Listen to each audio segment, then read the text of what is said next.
अस्सलाम वालेकुम वरहमतुल्लाहि वबरकातुहू। आज का हमारा टॉपिक सूरह अल-माइदा है।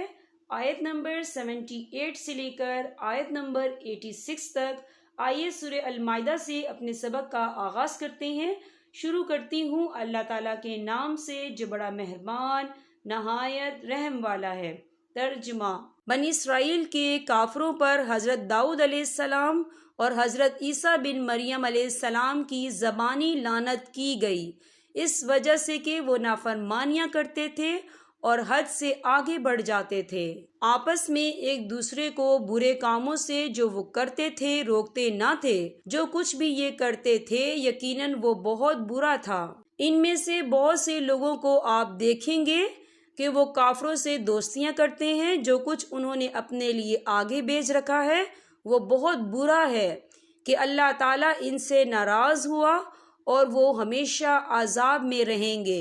अगर इन्हें अल्लाह ताला पर और नबी पर और जो नाजिल किया गया है उस पर ईमान होता तो ये कफ़ार से दोस्तियां ना करते, लेकिन इनमें के अक्सर लोग फासिक हैं।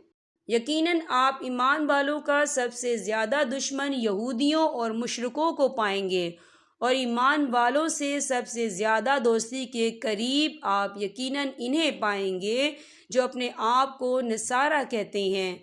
ये इसलिए कि इनमें उल्मा और इबादत के लिए गोशा नशीन अफराद पाए जाते हैं और इस वजह से कि वो तकब्बुर नहीं करते।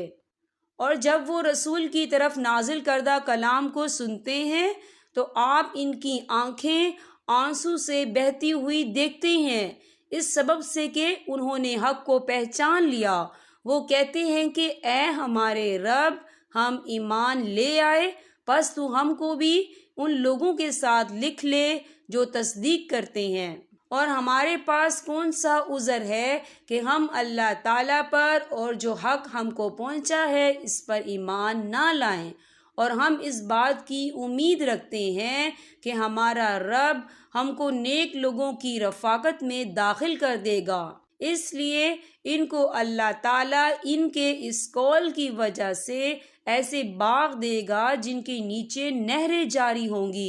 ये इनमें हमेशा हमेशा रहेंगे और नेक लोगों का यही बदला है। और जिन लोगों ने कुफर किया और हमारी आयात को झुटलाते रहे वो लोग दोज़ख वाले हैं।